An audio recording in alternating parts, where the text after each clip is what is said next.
From the beautifully designed Spanish-type station at Los Angeles, in the heart of the City of the Angels, the thrill of Southern California is in the air. In the years since the turn of the century, Los Angeles has grown from a sleepy pueblo to a vast, seething metropolitan city. Fine buildings, huge stores, busy citizens. A city which has grown faster than any other in America in the past decade, and which sees a constant day-to-day influx of people from every part of the world.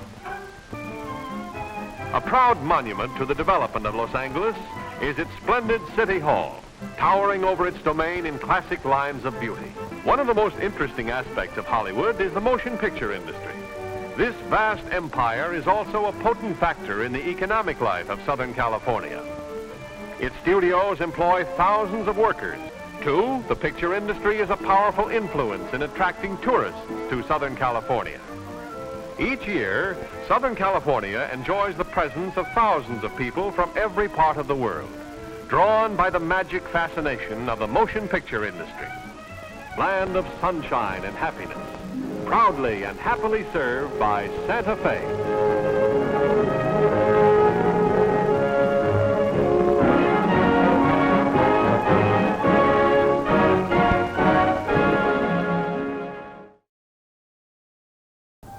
On imagine souvent que l'âge des grands empires appartient au passé. Ces empires chimériques et immenses, aux réalisations architecturales colossales, dont les ruines ont parfois survécu aux siècles et même aux millénaires qui se sont écoulés jusqu'à notre présent. Les empires perses ou romains ont laissé place à des nations plus ou moins démocratiques et d'ampleur géographique moindre. Pour autant, il n'en est rien. Les empires existent toujours. Ils sont simplement d'un autre ordre. Et les réalisations les plus imposantes dont ils sont les concepteurs leur survivront. L'Amérique est l'un de ces empires. Empire du rêve et de l'excès, de la grandeur accablante de ces villes de verre et de béton qui ont bercé les imaginaires de tous les Occidentaux ayant grandi devant la télévision. Il est drôle de dresser un parallèle géographique entre la Rome antique et l'Amérique contemporaine. Et pourtant, ces parallèles sont bien réels. Tout empire mérite une capitale à sa hauteur. Une cité centralisant les multiples facettes, bonnes comme mauvaises, idéales comme perverses, de ses puissances immenses. Pendant un millénaire, Rome fut la capitale des Romains, une ville qui rassembla plus d'1 million d'habitants à son apogée. L'Empire romain était un État dont la centralisation avoisinait l'extrême. Tout se passait depuis ce point névralgique. De la vie politique à la vie économique, en passant par la religion et le savoir. Rome était à la source de tout. Et qui voulait réussir à être quelqu'un dans ce monde devait s'y rendre pour y faire carrière. Rome était à la source même du mythe fondateur de l'Empire. Sans cette ville, rien n'aurait été possible. Et c'est depuis cette ville que tout fut fondé. Le peuple romain, tout entier, faisait allégeance à cette zone urbaine. Plus qu'une ville, Rome était un état d'esprit, l'esprit fondateur de la romanité, d'où découlait son essence et sa force. Et comme on l'apprend très vite, l'histoire ne fait que se répéter inlassablement.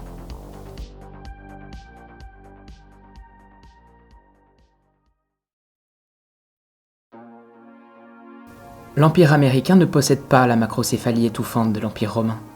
État fédéral par excellence, les différents types de pouvoirs sont savamment disséminés entre plusieurs métropoles. Washington DC n'est qu'une capitale politique, sans pour autant n'être rien d'autre qu'une cité d'envergure régionale. San Francisco et sa baie regroupent les pouvoirs technologiques et détiennent nos données de navigation.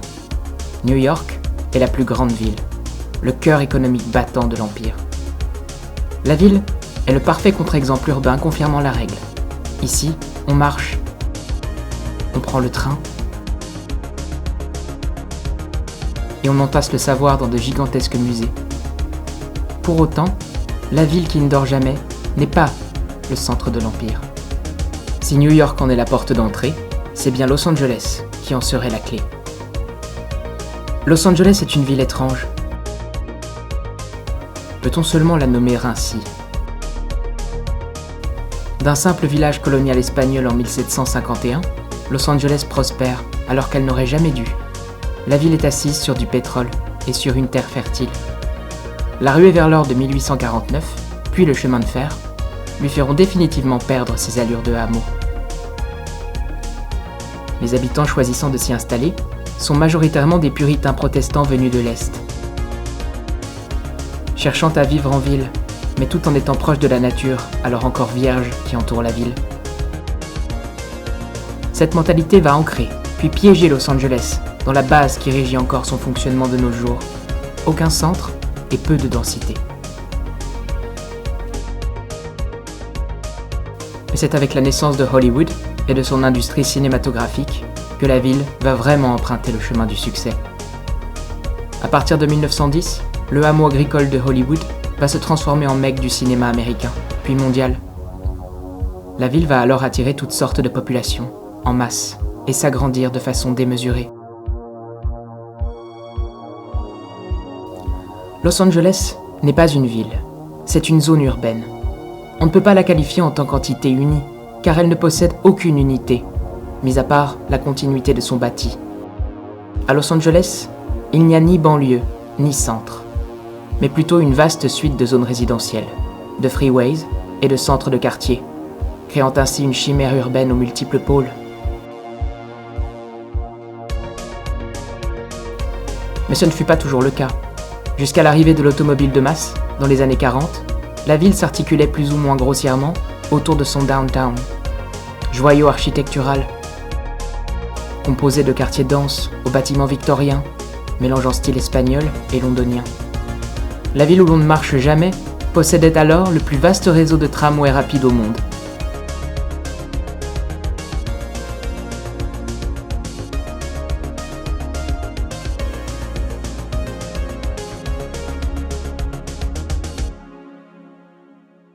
Aujourd'hui, il n'en reste rien.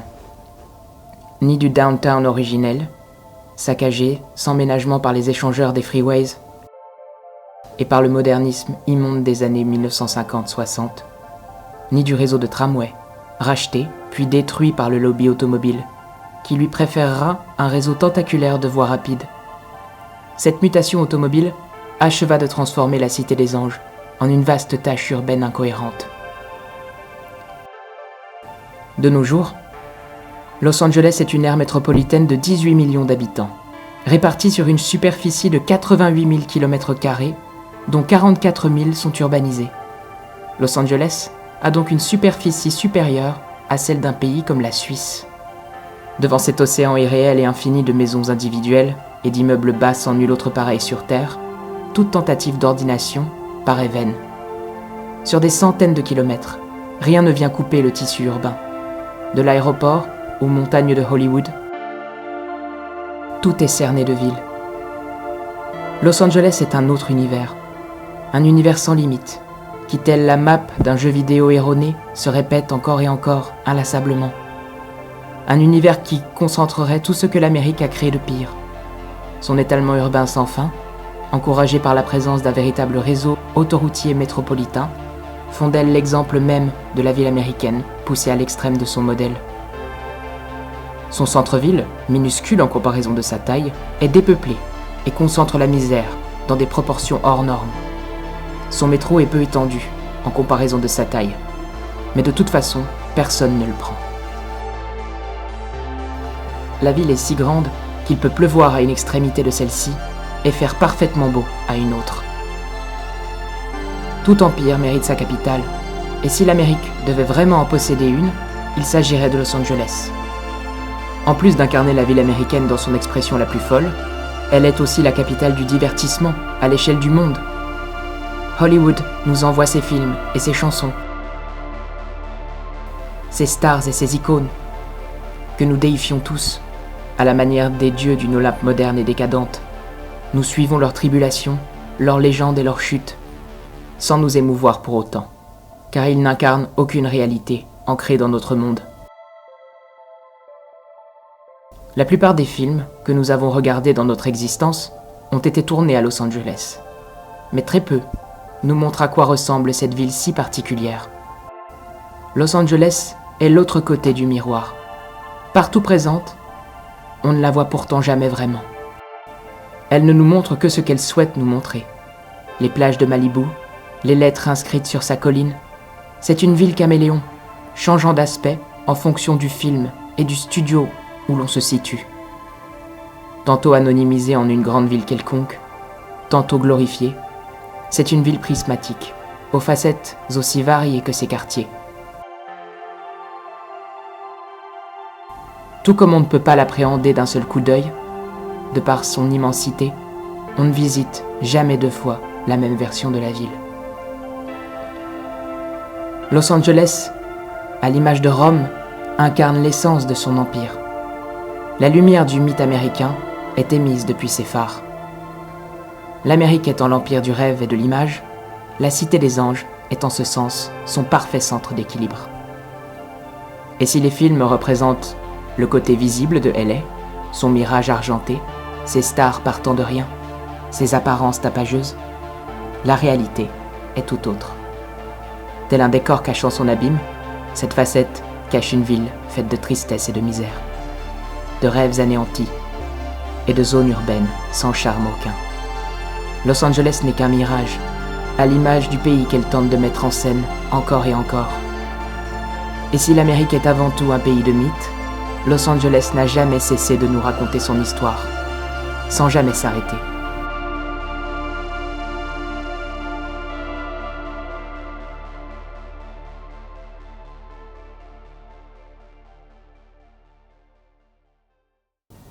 Une histoire faite d'eau détournée dans des canaux immenses, d'autoroutes sans fin et de villes sans centre. On dit que tout est toujours plus grand au sein de cet empire, même ses paradoxes.